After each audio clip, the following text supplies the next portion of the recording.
And some fantasy baseball today on Wednesday, July 30th, the eve of the trade deadline. I am Frank Stampfl, joined by Chris Towers. Today on the show, maybe Andrew Vaughn is just a must-add player.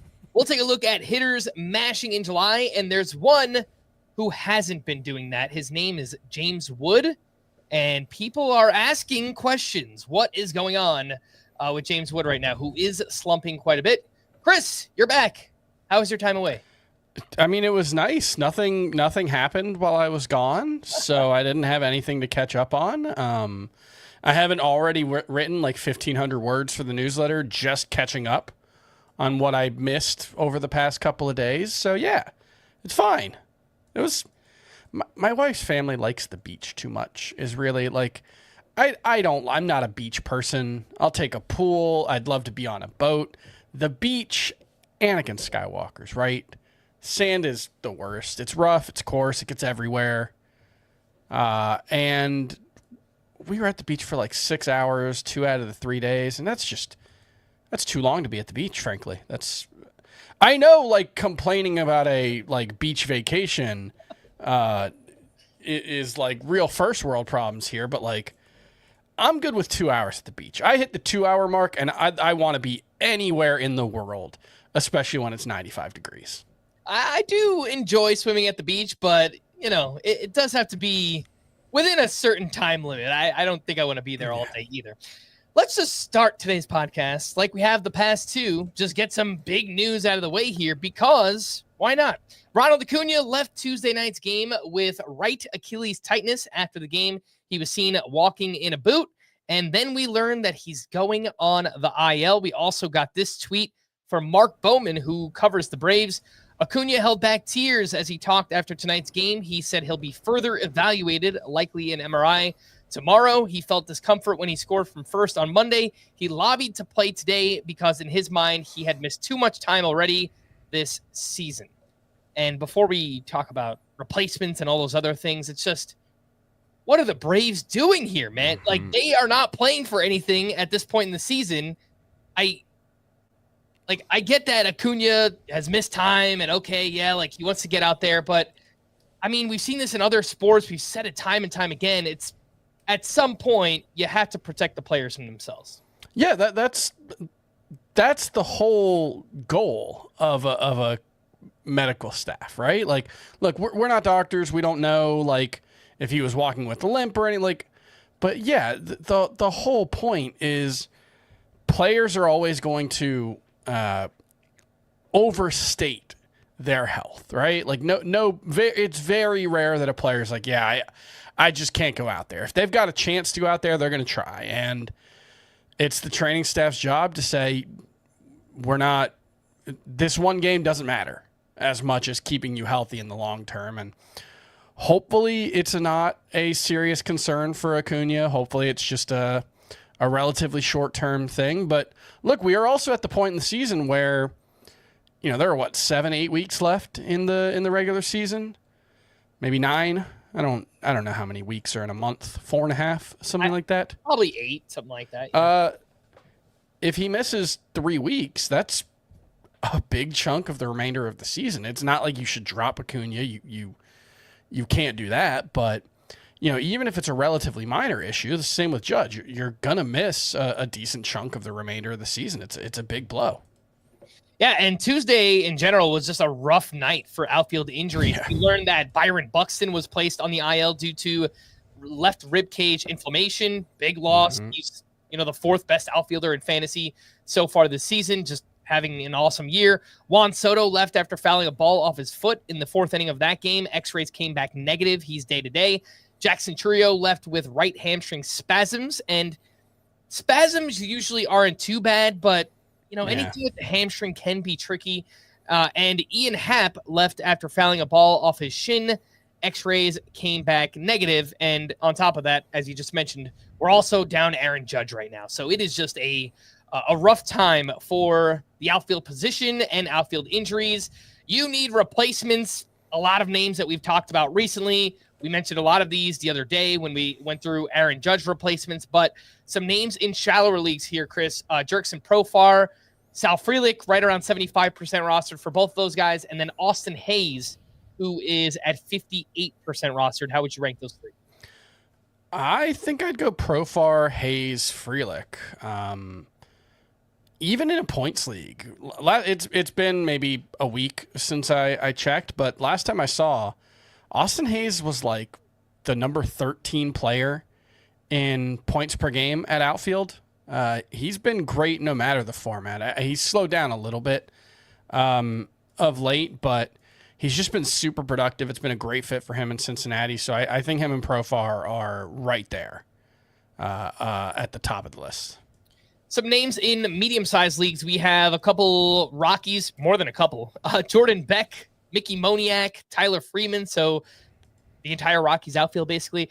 Tyler O'Neill, 44% rostered. He has homered in 4 straight games, so he's having a nice bounce back. That ended in the second game of the doubleheader, but he had homered in 4 straight games. Yeah, and he's up to like a 940 OPS in the month of July now. And the thing about Tyler O'Neill is we know he's streaky. This guy has been in the majors for 7 or 8 years now. We know he is incredibly streaky, and we know he is not defined by either the good or the bad streaks.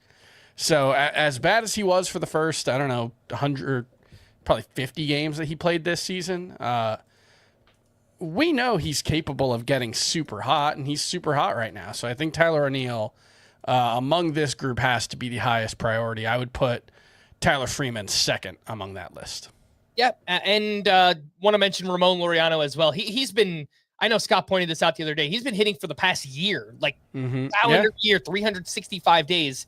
Laureano has been low-key a fantasy contributor. So those are some names you can look at in medium-sized leagues. And then in the deepest of leagues, there's not much out there. But Jordan Walker has returned recently. He's been hitting okay. Mike Tauchman with the White Sox for now. Maybe he gets traded. Yeah, probably going to get traded. Tommy Pham, I guess, always a trade candidate. He's been hitting better over the past month as well. Again, the news there, Ronald Acuña dealing with an Achilles injury, and he is going on the IL. We'll learn more over the next couple days. Let's get into the players of the night here from Tuesday. Get out of here! Gone! All right, Chris, this Andrew Vaughn thing is going crazy. I mean, look, if you were looking for a reason to get excited about your team potentially trading for Luis Robert, just look at Andrew Vaughn, because what he's done since leaving the White Sox is nothing short of incredible. He's got a 1210 OPS after going 3 for 4 with 2 runs, a homer, 6 RBI, and I believe a walk on Tuesday. He is up to a 1210 OPS in the month of July, and that is backed up by, let me make sure I have the right number, a 456 expected WOBA since joining the Brewers and a 12.3% strikeout rate. All of a sudden for the season, he's got a 275 expected batting average and a 495 expected slugging percentage. I don't know what the Brewers did exactly, if they did anything. It could just be a random hot streak for Andrew Vaughn, but the way he's hitting right now, go ahead and add him in basically any league just in case. Yeah, he is just 21% roster too, so widely available. Any leagues, even with corner infield spots. I mean, Andrew Vaughn could be out there, and I get it. When he first got called up, you're thinking, all right, this is Andrew Vaughn. We've seen him for a while now. There's not really a high ceiling, and maybe there isn't. Maybe this is just a hot stretch for 2 weeks, but obviously playing for a great team. The playing time has ticked up, and we got news here on Tuesday that Rhys Hoskins won't be back until late August at the earliest. So we have almost a full month of runway here for Andrew Vaughn to continue adding to these numbers here. So, again, only 21% rostered. I'm looking at names that are much more rostered at first base than he is. Guys like Colt Keith, who's, been better, but Andrew Vaughn has obviously been great lately. And Colt Keith has playing time concerns that make him valuable, but not must roster. Yeah. Nate Lowe is 51% rostered. I mean, he's fine. That feels pretty easy. But Vaughn is, again, red hot. Ryan O'Hearn has cooled off, and he's a platoon bat. He's 62% rostered. Ben Rice, Tough one. I mean, I get it with the catcher eligibility. If you're starting him at catcher, yeah. Yeah, if you're using him at catcher, I totally get that one. But like not playing that much. Well, and it's not going to get any better because Aaron Judge might be back next Tuesday. He's probably not going to be able to play the field for at least a couple of weeks, if at all. So bad for Rice and Stanton. Yeah, unless they're going to play Giancarlo Stanton in the outfield for the first time since 2023, which I think is extremely unlikely. This is about to get even more crowded for the Yankees there. So, oh no, Chris, they're gonna try it. They are working Stanton out in the outfield, and I don't think it's gonna be something they do a lot, but I think maybe once or twice a week if it's right field in Yankee Stadium. I heard Boone talking about this, and he said, on fields where there's a smaller outfield, if they play in Fenway and in left field or Houston in left field, something like that, maybe they give Stanton a game here or there in the outfield. I don't think it will be a regular thing, but they are looking and thinking about it. So a defensive outfield that includes Jason Dominguez and Stanton sounds like that's going to be rough, man. A nightmare for them. I don't know. I mean, I guess you got to do what you got to do in desperate times, call for desperate measures and all that. But man, that it's significantly less than an ideal situation for the Yankees, I guess. Go ahead. No, go. I was going to say, last name I was going to ask you about just while we're on the Yankees here is Paul Goldschmidt. He's still 88% rostered, and I think people are kind of holding on to what he did earlier in the season. He's crushed lefties this year. He's been really bad against right-handed pitching, and his playing time has kind of fallen off here. So I get that, he plays for a team that scores a lot of runs when Judge is healthy, but I think I'd be all right dropping Goldschmidt for a hot hand like Andrew Vaughn. Is that crazy? No, I think that's perfectly reasonable. 608 OPS against righties. You look at Baseball Savant allows you to do 50 plate appearances, 100 plate appearances, 200 plate appearances, rolling XBA or XWOBA, and whatever one you look at, it's a straight line down. Over the last 100 plate appearances, his XWOBA is 294. For a corner infielder, that's just not playable. So do I think Andrew Vaughn is better than Paul Goldschmidt? Well, probably not, but I don't think Paul Goldschmidt is so good that you can't just play the hot hand with him. All right, my player of the night here is going to be Jesus Luzardo, who bounced back with a great start at the White Sox, 7 shutout innings with 4 strikeouts. And here's where I do the thing, Chris. The thing that everyone hates, where it's a great start, and then we proceed to talk negatively about that start. But you know what? We've got to keep it real here. Everything under the hood kind of concerns me about this start for Jesus Luzardo. Only 6 whiffs on 90 pitches here, 10 hard hits allowed, velocity way down for Luzardo in this one, between 1.5 and 2.1 miles per hour on all 5 of his pitches. He averages 94.5 miles per hour on his fastball, which was a season low. And remember, heading into the season, we had stats that backed up when Luzardo is at 96 or above on his fastball. That's typically when he's had more success in his career. When he's below 96, that's when he's had a little bit more trouble here. Maybe this was by design. I saw some tweets here after his start that, Rob Thompson said they identified something with his hand. So they changed his hand placement or something while he was throwing. Maybe that caused the velocity to be down. Again, maybe this is on purpose. Like they're trying something different. And, the result is here. But how we got there, Chris, it's a little bit shaky. What do you make of this Jesus Luzardo start? I mean, this is what you're supposed to do against a team like the White Sox, right? Is even if you don't have your best stuff. I know they've been good since the All-Star break in July, which is crazy. But it's still the White Sox, right? Like this is still like Andrew Benintendi is still the second best hitter here, right? Like we know that you're supposed to take advantage of a matchup like this, even when you don't have your best stuff. I think the lack of whiffs, you could point to the lineup as an explanation for it because he only faced 2 righties, or he only threw 15 of his 90 pitches only threw 15 of his 90 pitches to lefties. And he does have a 40% whiff rate against lefties this season compared to a 27% rate against righties. Remember when Jesus Luzardo couldn't get lefties out? Yeah, he's been dominant with that new sweeper. But I don't know. I agree with your concerns about the velocity being down and feeling like he probably got away with one here. On the other hand, it's been such a hit or miss season for him, even when the stuff has looked good, that I don't want to worry too much about it, just because the next start could be bad and he could be averaging 97. You know, like that's just the way it's gone for Jesus Luzardo. So I don't know. I this doesn't change how I feel about him moving forward. I'm probably just going to keep starting him. Yeah, I would say coming off a start like this, maybe you can look to sell, but the overall numbers are still so bad after those two terrible blow-up starts. It's a 4.31 ERA, a 1.37 WHIP. We all think that Luzardo is a better pitcher than that based on his underlying metrics, but I don't really think that you could even sell high or take advantage of this start. No. So yeah, I think let's just see where it goes from here. Let's, see if we get other quotes or, learn about, what he was doing here, if it was on purpose. But it sounds like maybe they changed some things up. Perhaps the velocity being down was on purpose here for Jesus Luzardo.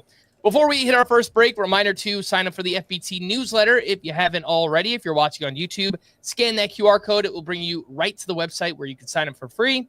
And big thanks to those watching live. Make sure to hit the like button and subscribe on YouTube if you haven't already. Let's take a break, and we'll be back right after this. Here we go. The 2025 CBS Sports NFL schedule is here. 18 glorious Sundays. He's got his receiver touchdown. Filled with rematches. Oh, the play of the year. And rivalries. Touchdown, Bengals. Plus, plenty of superstar showdowns. And an epic matchup between the Chiefs and Cowboys on Thanksgiving.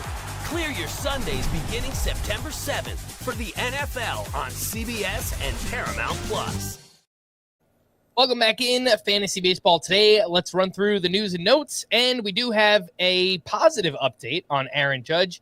He'll hit off a tee Wednesday and is 10 to 15 days away from throwing. The hope is that Judge will return as the team's DH when first eligible next Tuesday. More bad news. Jacob Wilson was placed in the IL with a fractured left forearm, and he had been struggling for quite some time. He's dealt with injuries off and on, some hamstring stuff. Now this forearm, and that probably takes him out of the running for AL Rookie of the Year, and especially with Nick Kurtz probably hands it off to his teammate Nick Kurtz. So yeah, I mean, I think Nick Kurtz won it with that 4-homer game probably, but it was leaning that way anyway. But yeah, this is tough for Wilson just from like a 2026 fantasy outlook, because we don't know when he's going to be back, but it's a fractured forearm. It likely happened. He got hit by a pitch, I think 9 or 10 games ago, early in July, and it likely happened then. He's been playing through it. It's crazy that it took this long to figure out. Does he play for the Houston Astros? Yeah, it's it's not the Astros who only do that, but he had been really bad. I think it's 4 for his last 48 or something, or 4 for his last 38, whatever the number was. Since that hit by pitch, and that probably explains it. But man, Wilson's a tough player to figure out, because it was basically just May where he looked like a super version of Luis Arias, right? Like, he had the elite batting average, and the elite batting average was there all season. 330 in April, 368 in May, 323 in June. But in April, it was 2 homers, 1 steal. In May, it was 4 homers, 3 steals. And then in June, it was 2 homers, 1 steal. And it's like, man, there's a big difference between a guy who could be a 310, 320 hitter with 18 homers and a guy who hits 12, that's basically the difference between Steven Kwan and Luis Arias. I guess Kwan doesn't hit 18 homers, but he hits enough, especially while stealing some bases. And I don't know, man. I look at Wilson. I know he's young and he's not a finished product and all that, but then you talk about, like, what if he's more like a 290 hitter? And does that profile play up if he's 290? I feel like he's going to be a top 100 pick in fantasy next year, and I'm probably going to be out. But I don't What's know. frustrating How many is times was Arias a top 100 pick? well I think the big difference is Wilson's younger. He has that prospect pedigree, and he showed a more well-rounded. Like if this is it for Jacob Wilson, and I'm not saying it is this season, but if it is, you're talking about a 16 homer, 8 steal pace. I think Arias' career high is like 13 homers, and he might have stolen 9 bases one year. But if Wilson does that with a 320 batting average, right. that's a really good player. That's a really good player. His XBA is 284, and his quality of contact metrics are actually maybe a little bit worse than Luis Arias. And so I think you can talk yourself into Jacob Wilson being like a supercharged version of Luis Arias. What if he's just Luis Arias? Like that's still a good player, especially like in real life. He's a shortstop who can hit like Luis Arias. That's an awesome player. The problem with Luis Arias is that he's a DH at best. And so that's a really awesome real life player. But for fantasy, I really wanted to see what that second half looked like for Jacob Wilson. So it's pretty disappointing that, we're not going to get to see it. All right, we did have a trade here on Tuesday. The Blue Jays acquired Sir Anthony Dominguez from the Orioles in exchange for pitching prospect Jaron Watts-Brown. That is the name there, Jaron Watts-Brown. And Dominguez, all he had to do was walk across the field because they were playing against each other. He will serve as a setup man to Jeff Hoffman. In fact, we saw him pitch right away in Game 2 against his former teammates. Who is next up for saves in Baltimore? Well, Corbin Martin picked up the first save here in a one-run game in Game 2 of their doubleheader. Andrew Kittredge pitched the 8th inning with the game tied, facing the heart of the Blue Jays lineup. So you can argue the highest leverage situation there. And Yennier Cano had pitched in Game 1 earlier in the day, so he didn't factor into that second game when they had a save opportunity. And they could still make more trades. So what do you do with this, Chris? What's happening in the Orioles bullpen? Well, what was really fun was when Felix Bautista got hurt, it was Gregory Soto who got the first save, and he gets traded. And then we thought, maybe it'll be Sir Anthony Dominguez. He's gone. So Corbin Martin will be traded tomorrow. Yeah, I mean, look, Corbin Martin, you got to go back like 6 or 7 years, but he was a prospect at one point back when he was with the Astros. He's like 29 years old. His minor league numbers as a reliever this year were not particularly impressive. I think it's a pretty long shot that Corbin Martin's going to be a good reliever. He's only appeared in, I think, 8 or 9 games so far this season. So my lean would still be Yennier Cano. I would guess Andrew Kittredge also gets traded. I think he's on a 1-year deal. I don't know about Cano's team option at the end of the year, but yeah, I don't know about Cano's contract situation, but he's been a little iffy this season, but had been very good the previous 2 seasons. Has some closer experience, so I'm kind of defaulting to Cano. Yeah, I think so too. Cano, he's had a down year, but he's under team control through 2029. He has some experience, and I know people listening might say, why does this matter? It's the Orioles bullpen. Well, their offense is still really good. Mm-hmm. I think they're still going to be in position to win some games here in the second half. And Felix Bautista is going to be out a while, maybe the rest of the season. So we still could get maybe, 10 to 12 saves out of this Orioles team the rest of the way. And so that could matter in some of those deeper category leagues. So again, this could still change by Thursday. Names could still be moved. I would probably bet on Kittredge being moved, and then it's probably one of Cano or Corbin Martin, and I lean with Yennier Cano for now. Some good news on Michael King. Apparently, he is making a rehab start at AAA this weekend. All right, we'll take that. Kind of came out of nowhere. Additional imaging on Eugenio Suarez's hand came back clean on Tuesday. He was out of the lineup, but hopes to return on Wednesday. Tanner Scott has begun a throwing progression. He's on the IL with elbow inflammation. George Springer missed both games of their doubleheader after getting hit in the head by a pitch on Monday. Aroldis Chapman was available to pitch Tuesday after missing a day with back tightness. In fact, he got the final out for his 19th save in that game against the Twins here on Tuesday night.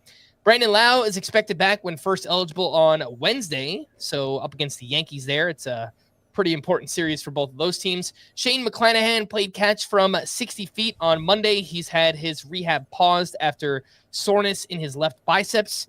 Luis Gil is in line to make his season debut Sunday against the Marlins, and his final rehab start came here on Tuesday at AAA. 4 1/3 innings, 3 hits, 1 run, 1 walk, 7 strikeouts, threw 67% of his pitches for strikes, up to 78% rostered. So not really out there in many leagues, Chris. Do you have optimism, excitement about Luis Gil returning to the Yankees? Measured, guarded optimism. I don't think he's quite as good as he was last season, but I think there's going to be a lot of strikeouts if he's right, and probably an ERA below 4 and a pretty bad whip, probably, because his control is going to be bad. But yeah, I do think there's certainly some upside here, and with a player like Luis Gil, with the stuff that he has and the ability to miss bats and the ability to miss barrels, if he just has an average walk rate, he could be really, really good. So I don't want to write him off as a finished product. 78% rostered. If you're in a league where he's available and you've got a roster spot to play with, I don't think he needs to be must add, but it's worth taking a look. He gets a nice, decent landing spot against the Marlins, and let's see what it looks like. Speaking of rehab, Shane Bieber made another start at AA on Tuesday. 4 innings, 3 hits, 1 run, 7 strikeouts, and 0 walks. He built up to 58 pitches, and with everything that's going on with the Guardians and Emmanuel Clase on, paid leave for now, gambling investigation, it sounds like that has shifted the Guardians' plans here at the trade deadline, and they're more open to dealing some pieces that maybe they weren't before. Guys like Steven Kwan, Shane Bieber, who has yet to make a start this season, could make his season debut on another team. So I don't know that really changes too much for him. He's looked pretty good on his rehab. I prefer Bieber over Luis Gil, but I think both should probably be rostered. Yeah, I agree with both those parts. Shane Bieber ahead of Luis Gil, that seems reasonable, and both should be rostered in most leagues, which they already are. Yeah, there was a report from The Athletic today basically saying that there's going to be a lot of scouts at Shane Bieber's start tonight, and there's a decent chance he gets traded. He's got a player option or mutual option, player option, something like that for next season. And Kwan, I think, has 1 year left under contract, maybe 2. So the Guardians are kind of always trying to reset while continuing to compete, and feels like a good opportunity, especially with Bieber, to get something useful in the future for a guy who might be gone this offseason anyway. I am trying to pull up what that option is here. It is a player option for $16 million for Shane. So if he looks good the final 2 months of the season, he's probably going to turn that down and try for Sean Manaea's contract or something. Yeah. Interesting. All right. We'll see. Grayson Rodriguez is receiving multiple opinions on his injured right elbow. He was sent for imaging more than a week ago. Seems pretty ominous to me. Yeah. Tommy Edman was back in the Dodgers lineup at third base Tuesday, and it sounded just a day ago like he might go on the IL after re-aggravating his ankle injury. And what do you know? He homered in that game. So, all right, let's come on, Tommy Edman. Let's get back on track here. Haesung Kim of the Dodgers was placed on the IL with left shoulder bursitis. The Dodgers selected the contract of prospect Alex Freeland, who Scott and I spoke about yesterday. Freeland was not in the lineup against the lefty here on Tuesday. The Brewers announced that the goal is for Rhys Hoskins to begin a rehab assignment in late August. So we mentioned that earlier. Good news for Andrew Vaughn and good old Rich Hill. This might be the end of the line. Designated for assignment. Look on the bright side. This means he's got a chance to sign with a 15th team and break Edwin Jackson's record? Or is Edwin Jackson's record 15? That kind of feels like maybe Rich Hill already owns that record. But I think he's either tied or one shy of the record for most teams having played with. So, yeah, we'll see. That'd be fun. Quickly pull that up. Let's see. Edwin Jackson and Rich Hill are 2 players who have played for 14 teams each. There you go. So let's get one more. Let's get half the league. Let's run through some waiver wire hitters here from Tuesday's action. Kyle Manzardo is picking things back up, 3 for 4 with the double dong, 3 RBI. Last 11 games, he is hitting .378 with 5 home runs and a barrel rate over 20% during that time, 33% rostered. I am mildly interested in Manzardo if you need power as a corner infielder right now, but Andrew Vaughn is rostered in less leagues than Manzardo, so I prefer Andrew Vaughn. Yeah, Manzardo just, for all the things he does well, he hits the ball reasonably well, he barrels it up, he hits to the pull set a lot. He's just a really bad source of batting average in a way that I don't think is likely to turn around. He's got a 12.6% pop-up rate this season. His expected batting average is .225, so it does feel like you're almost destined to get a bad batting average from Kyle Manzardo, unfortunately, and that makes it hard because he's a productive and useful player. It's just I do think I'd rather just take a chance on... Is Andrew Vaughn like the mystery box in this? Like, he's older and he's 27. He's been around for a while. He's a pretty well-known quantity, but he does feel like we could take a shot on it guy. We would have never described Andrew Vaughn as the upside play before, No. but right now he is. That's what he's looking like. It's a change of scenery, and again, maybe the Brewers have unlocked something here, or maybe it was just... And I don't want to just crap all over the White Sox. Like, oh, he got off the White Sox. That is possible. But maybe it was like, hey, man, I just got traded for Aaron Savali. This could be my last chance to do damage in the majors. Like, let's light a fire. Let's get this thing going here. And perhaps that has motivated Andrew Vaughn. You know, Manzardo, interesting player, man, because I'm looking at his prospect grades on Fangraphs, and he was like a 55-60 hit player. But his raw power is just a 45 out of 80, and he has just completely sold out for power. I mean, his fly ball rate is through the roof. And he doesn't hit the ball. Like, his barrel rate's 12%. That's pretty good. His average exit velocity is right around average. He's not really he's kind of, like you said, having to sell out for power in a way that I think is leaving him the rest of his skill set as a hitter more limited, unfortunately. Yeah, it's almost like he has to decide between, do I want to be a 225 hitting 25 home run player, or maybe a 250 or 260 hitting player that hits 18 home runs, like maybe a Nate Lowe or something like that. Yeah, he's not quite as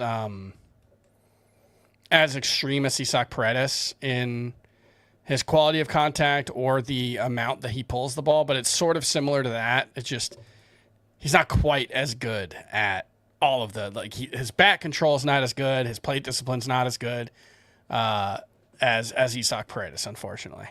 Again, that was Kyle Manzardo. Let's take a look at Victor Scott. While he has not been good as a hitter, he keeps on running, so that's nice. 0 for 1 with 2 walks and 2 more steals. He's up to 29 steals on the season, which is tied for 5th most in all of baseball.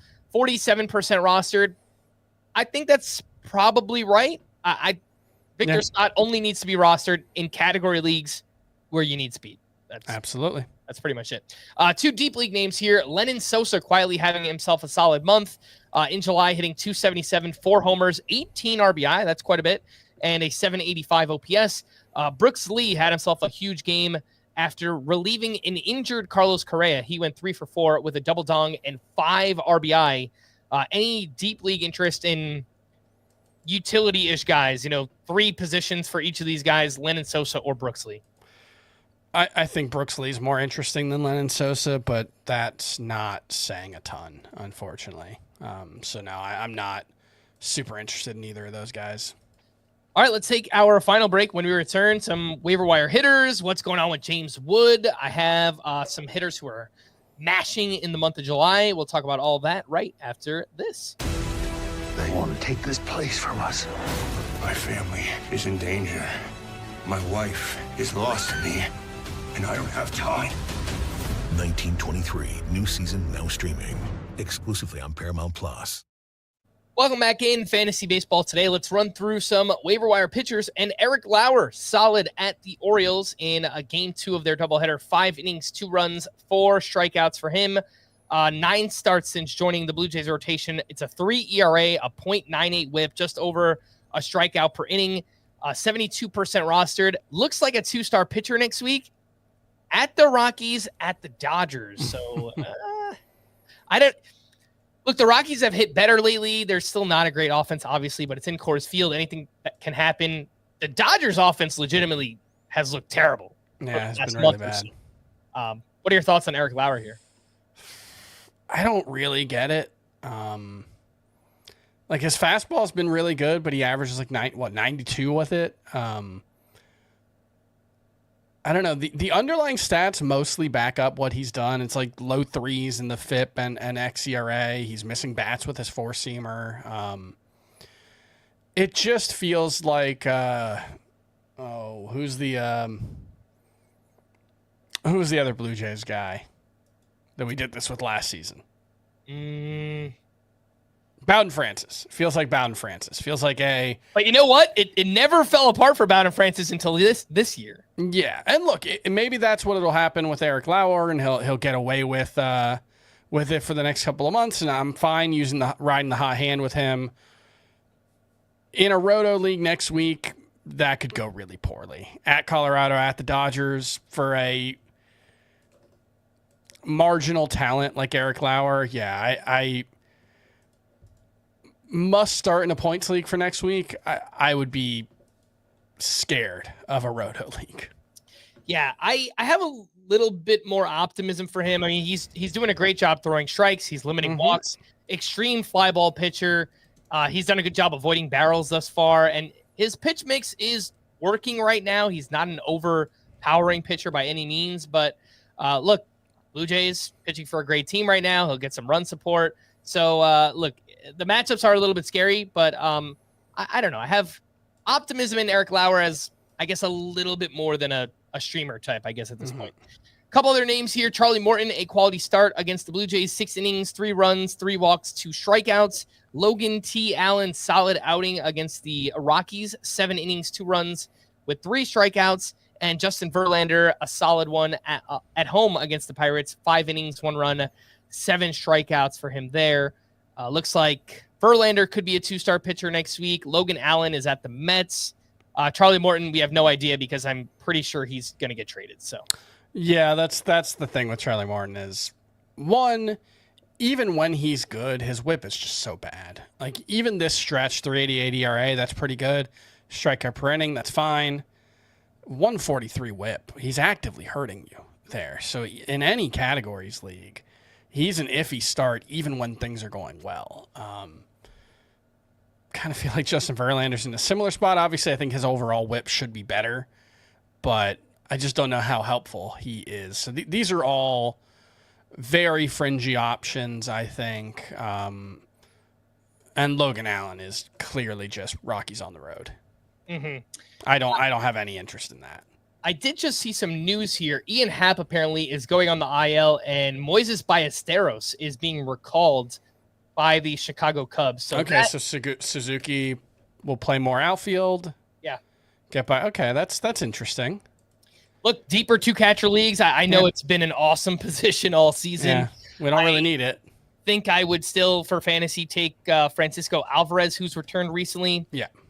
Kyle Teal versus Ballesteros is interesting. Chris, which way would you lean there? Yeah, pretty similar prospects. Ballesteros probably has more standout tools with his contact ability, but I think Teal's probably the better player, so I would go with Teal. Ballesteros, by the way, I wanted to check what he's been up to lately.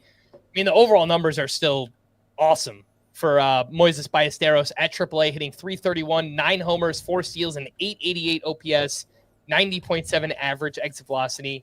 So, yeah, he should DH with the Cubs for the, foreseeable future until Ian Happ is back, I assume, and should get a decent amount of run here. So, for those in 2-catcher leagues, take a look at Moises Ballesteros. What are we doing with Joe Boyle? Because we were pretty excited about his return to the rotation, and what do you know? Not great. At the Yankees here, it's not a great landing spot. It's, hostile environment, playing in Yankee Stadium, but there's no Aaron Judge in the lineup. 3 in the third innings here, 6 runs allowed, 4 of those earned, 3 walks, 6 strikeouts, threw just 56% of his pitches per strikes, leaned all the way on his slider, threw his pitches even harder. It's like, I don't think you really needed to do that, Joe Boyle. But, Chris, what are you doing with Boyle after this stuff? I'm holding him. I wouldn't, like, if you're in a points league and Eric Lauer's available, I think it's probably okay to drop Boyle, just because I do think quality starts are going to be hard to come by on the Rays. There are going to be short outings. They're going to have a quick trigger. I don't know. Hook. A quick hook with him. But I think on the whole, I would be trying to hold Boyle, right? Like, I wouldn't be dropping him for Justin Verlander or Charlie Morton or Logan Allen or any of those guys. And even Lauer, that's a tough one because I do feel more confident in him next week. But that could go really wrong. So kind of depends on if you need a starter versus if you're just looking to stash. Like, are you streaming or stashing? I'd rather have Boyle if I'm stashing. Yeah, I don't want to play him right now. Obviously, I still think that there is a lot of talent, a lot of upside here, but, obviously some volatility and a pretty rough outing for Joe Boyle here at the Yankees. Let's fire up the drop-o-meter for these two pitchers, and this one might seem obvious or not. I don't know. Brandon Pfaadt had a recent run of success and then came to a screeching halt here. He allowed 7 runs over 4 2/3 innings, including 11 hits, 3 homers allowed. 10. All right, 10. Okay, yeah. Previous 3 starts before this, by the way, it was a 1.77 ERA and a .74 WHIP. I didn't I do a rant like on my last show about like probably yeah. This guy has a 5.07 career ERA. I just don't understand why. What is Brandon Pfaadt's route? 78%. How does that make any sense? That's high. This guy, like, he was good in the postseason for one stretch, and he's had some like spikes, but this season he has not had the strikeout upside that we've seen in the past. He has not been able to trade lack of strikeouts for better results on balls in play. He's just getting rocked. I don't understand the fantasy baseball world's fascination with Brandon Pfaadt. He has almost never been good. It does not make any sense. Mm-hmm. Much rather Zebby Matthews, who's 53% rostered. Yeah. Trevor Rogers is 75%. Anyone with a decent matchup next week. What is Brandon Pfaadt's? I didn't write that down because I don't think it matters. Yeah. Yeah. Like literally anyone that I'm even moderately interested in streaming next week, I would go with instead of Brandon Pfaadt. He is a 2-start pitcher versus the Padres versus the Rockies. That's a pretty good 2-step. So yeah, No, I can't. In a points league, if you want to hang on to him, whatever. But nope.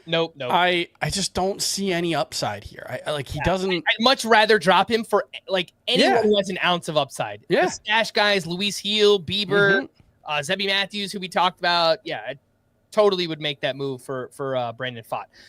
What about Casey Mize, man? He continues his rough stretch, this time against the D-backs, limited to just 1 2/3 innings here. 2 runs, 1 earned, 3 walks. Threw just 56% of his pitches for strikes. It took him 59 pitches to record 5 outs here. Gave up a ton of hard contact. Last 3 starts have been awful for Casey Mize. 11.42 ERA, 2.77 WHIP. Still 94% rostered. Where is he on the drop-o-meter? 7. I just, with Mize, this is one where even though the underlying numbers have been pretty good, especially the xERA has mostly matched his ERA for most of the season, I never really bought it. And part of that is just there's a difference between describing what has happened in the past and predicting what's going to happen in the future. And xERA is very, very good for describing what has happened in the past and what a pitcher should have earned. The problem is it takes into account quality of contact, and that is something that just fluctuates a ton from one year to the next. And guys it takes a long time to know if someone is really good at limiting hard contact. And in my case, he had never been good before this season. And then he was good for the first half of the season. But his strikeout rate was still mediocre. Control's been very good, but I feel like this is one where the command's not as good as the control. It's a lot of like, I feel like every time I watch him, it's a lot of like chest high slurves and sliders from Casey Mize. So I think the hot hand play is mostly done with Mize, and it's fine to drop him. All right, what's going on with James Wood? We are getting lots of requests to talk about James Wood right now, who is in a quite a bit of a slump. 1 for 5 with 3 strikeouts here on Tuesday. Last 18 games, hitting 116 with 35 strikeouts. That is a 45% strikeout rate, 18% swinging strike rate during that time, 69% ground ball rate during that stretch. My honest takeaway here, Chris, is that he's 22 years old and he's going through it right now. And yes, he performed like a complete stud up until the beginning of July. I think he's allowed to go through a stretch like this. I know it's a really, really bad stretch for a player who, we had as like a fringe first round pick going into the second half of the season. I'm kind of just giving him the benefit of the doubt. He's young and he's in a slump. Yeah. I have basically no concern here. Most players are not going to be dominant all season long. And James Wood had been remarkably consistent and dominant. You look month by month, 906, 1014, 896 OPS, down to 567 in July. Maybe he got figured out. I think the likeliest explanation is that he's just in a slump. And that's nothing to be concerned about. All right, let's take a look at some hitters who are mashing in July. Let's do a quick hitter thought on each of these. Jordan Westburg, 4 hits in game 1 of their doubleheader. And so far in July, 337, 4 homers, 22 runs, and an 898 OPS. Hitting the ball extremely hard. I had him as a breakout going into the second half. Chris, a quick thought on Jordan Westburg. Where you at? I think he's really good. I just hope he stays healthy. I think that's been the biggest thing holding him back. Next up is Gunnar Henderson, who actually I didn't mean to include him in this because he's not really having that great of a July. So let's move on to Kyle Schwarber, who went 2 for 4 with his 37th home run. And in the month, 12 homers, 29 RBI, and an 1141 OPS. His free agency is going to be really interesting, man. I'm fascinated to see what happens. Yeah, I don't know what to make of that.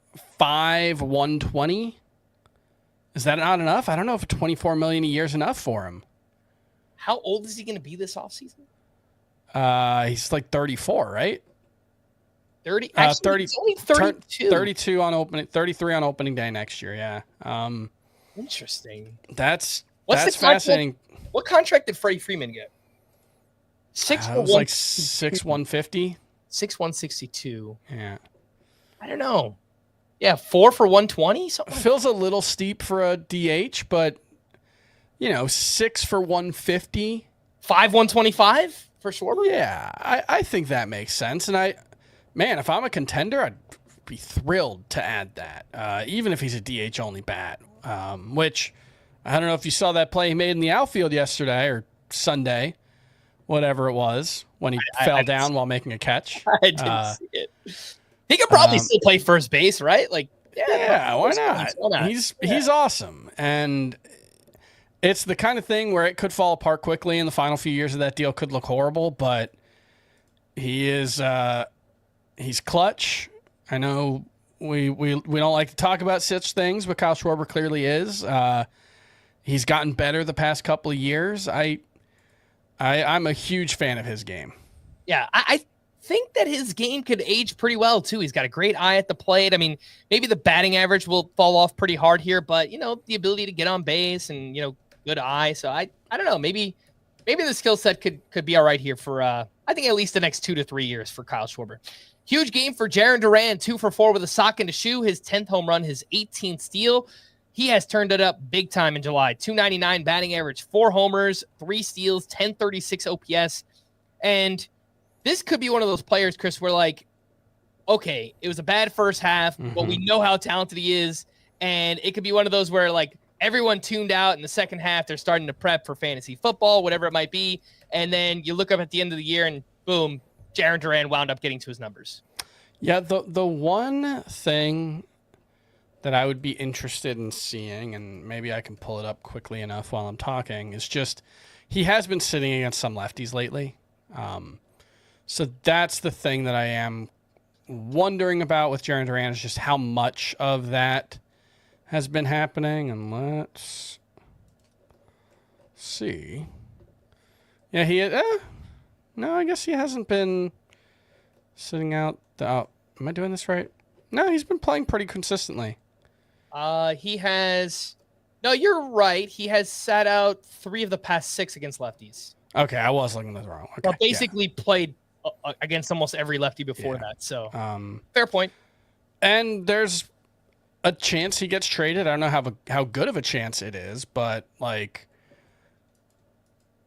would Boston do a Mitch Keller for Jarren Duran trade? Duran is older than you might think. I think he's 28, and he's already in his first year of arbitration. So only 2 years of club control left after this. So not as valuable as you might think on the trade market. So like a Keller for Duran trade or Keller or Duran to, God, I would love him in Cincinnati or something. That'd be awesome. Duran for Cease feels like it kind of makes sense, but I think the Padres would have to throw in more than just Cease. Because it's a rental player. That's Duran for Alcantara. I'd do that. I don't know if Boston would. Interesting.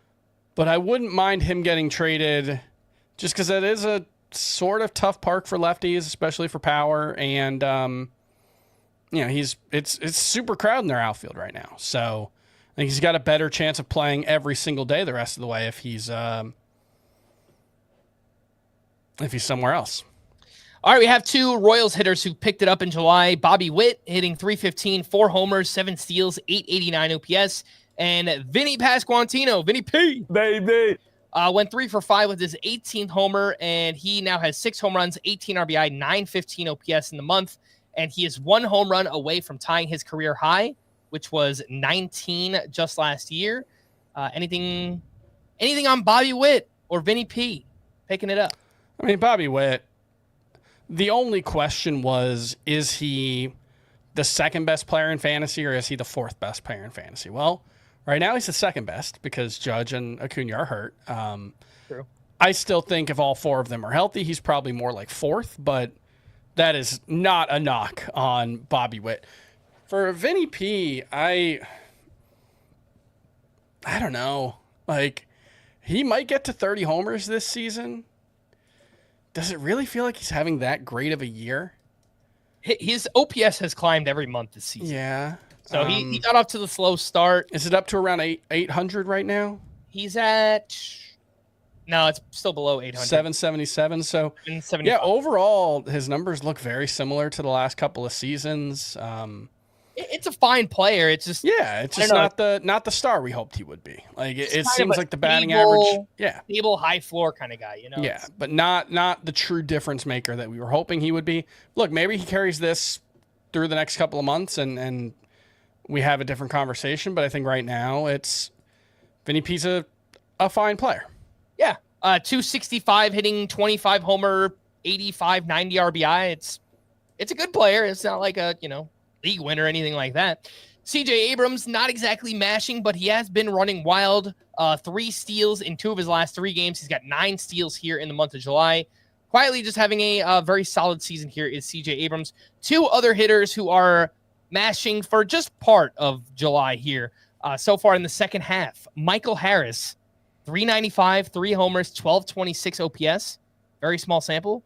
And Christian Walker, last 11 games, hitting 341, 1 homer, 8 RBI, 1 steal. The strikeout rate down to 21% over his last 11 games. So 2 more names here, Chris. I'm a little bit more skeptical with Christian Walker just because he's older and it's, change of scenery. Maybe it just didn't work out in Houston. But Michael Harris is young enough where, I can absolutely just see him taking off here in the second half. I was going to say that maybe it was a reverse Space Jam and Pete Crow Armstrong stole Michael Harris's powers in the first half, but then Michael Harris got them back. But Pete Armstrong still has a 936 OPS in the second half, so that joke doesn't really work there. Michael Harris is 24 years old. And as bad as he's been this season, guys at his age who have shown his ability generally do not just fall apart forever. And maybe he has. You know, his plate discipline's always been really bad, and maybe he's just reached that point where he can't overcome it. But I don't know. The athleticism indicators still are very good. He's still a great defensive player. I've believed that Michael Harris is going to turn it around all along. I'm not particularly surprised that he has. He has a 351 expected WOBA over his past 100 plate appearances. It's 321 over the past 250. So the trends are all pointing in the right direction. That's the best you can ask for at this point. I totally get why people are kind of fed up with it, though, because Michael Harris is just on the extreme end of streakiness, right? Oh, yeah. So players like that, especially if you're playing a head-to-head league, it can be really frustrating. So annoying. And he's a bad head-to-head points player anyway. Yeah. You know, like he was a fringe starter even when he was good. It was a 550 OPS in the first half. Like, if people dropped him, I can't really blame them. But sure, a reminder here in a very small sample, what he's capable of and what the upside could be in the second half. It's just, not to repeat myself too many times over the last couple of podcasts that I've been on, but 3 months is not as big of a sample size as it feels like in the moment. Like 3 months, you can get some indicators of which direction a player is pointing in. But if you think you know who a player is based on 3 months, there's a decent chance you're going to be wrong. Because it's just, especially if you have previous sample sizes that are larger to go on, 3 months just isn't very much time. A lot can happen and a lot can change over the course of 3 months. You should still have your priors even after 3 months. That's not to say you stick with everything that you thought preseason, but you should not completely give up on guys like Michael Harris because of 3 bad months. All right, let's quickly do some Hey Real Quick. Starting pitcher edition, a quick thought on each of these. Max Fried, a quality start against Tampa Bay, 6 2/3 innings, 2 earned runs, 9 strikeouts. But the velocity was down in this one, between 1 and 2 miles per hour on all of his pitches. It was also extremely hot in New York. I don't know if that's a valid excuse here, but Chris, any concern over Max Fried's velocity? It would feel like a failure of nominative determinism if a guy named Fried struggled in the heat. Fried. He's one of those pitchers. I'm going to be honest. I almost don't even look at the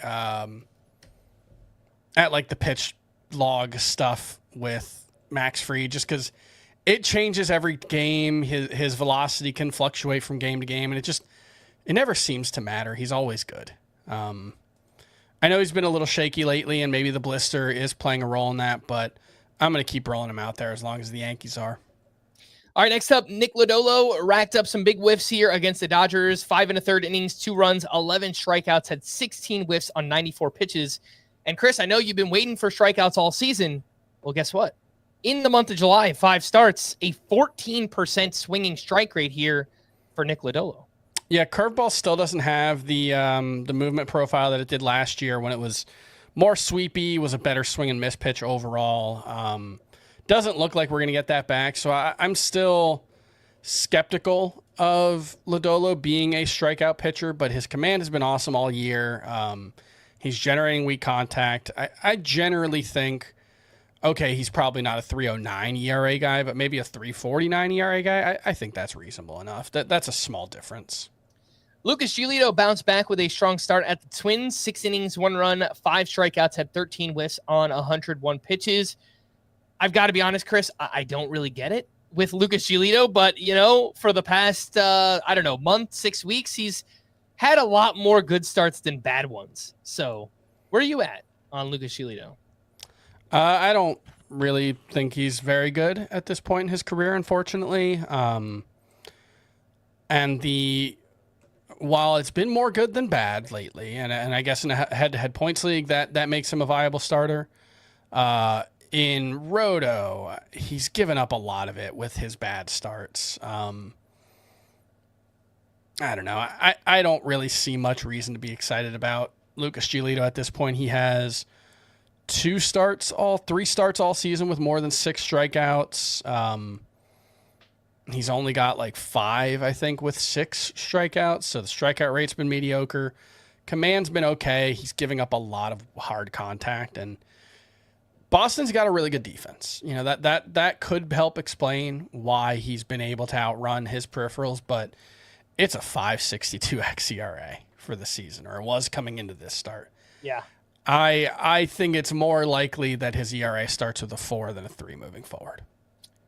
All right, next up here we have your boy Sandy Alcantara, solid at the Cardinals. 5 shutout innings with 4 strikeouts. He threw just 59% of his pitches for strikes. Last 2 starts, it's 12 innings, 1 run, 8 strikeouts to 3 walks. We'll see what team he's on come Thursday evening. He's down to 77% rostered, which I totally get. I mean, the guy has an ERA that starts with a 6, but I still would not be surprised if he turns things around on another team. I would rather have him than Brandon Pfaadt.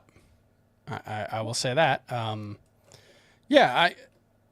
It seems like the command is getting a little better. He's still not missing many bats. That's the one thing you'd like to see a lot more of from Sandy Alcantara, but it seems likely he will be on a much better team moving forward, and that if he turns it around and has a huge final 2 months of the season, I would not be particularly surprised at all. But it's not like you can point to anything and say that's going to happen, you know? Mm-hmm.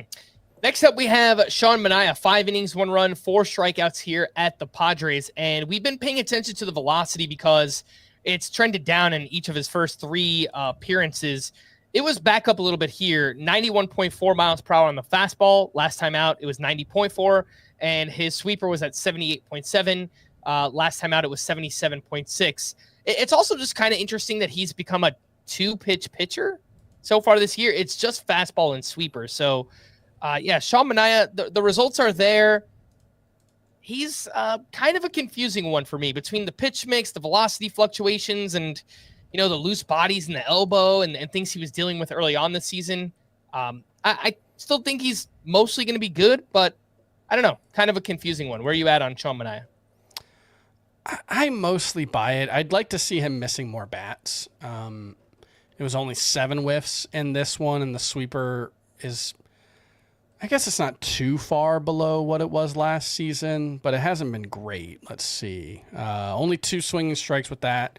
Probably overall down to like 33%. Last year it was 39%. I don't know. I think he's probably going to be fine if he stays healthy, but that feels like a big risk with the elbow. I just don't know what you can do with it, right? Like, it's not like Sean Manaea was a top 100 pick before he got hurt and people were beating down the door to add him. There was a lot of skepticism. He was, I think for our purposes on this show, viewed as a pretty nice value before his injury. But I don't think anybody's giving you anything difference-making to move Sean Manaea, so I'd probably just hang on to him and hope it doesn't fall apart.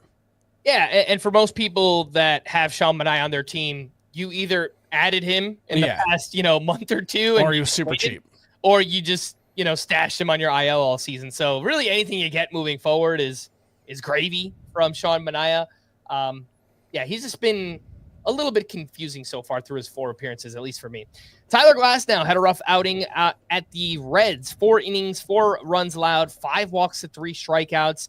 And this is coming off his best start of the season. So it was also very hot. All around the country here was like 91 degrees in Cincinnati here. But just kind of weird to see Glasnow kind of follow up his best start of the season with maybe his worst. Yeah, one thing I did notice with Glasnow in this start is he generated only, I don't know the exact number, his chase rate, which is the number of pitches, the percentage of pitches outside of the zone that opposing hitters swung at was only 10%.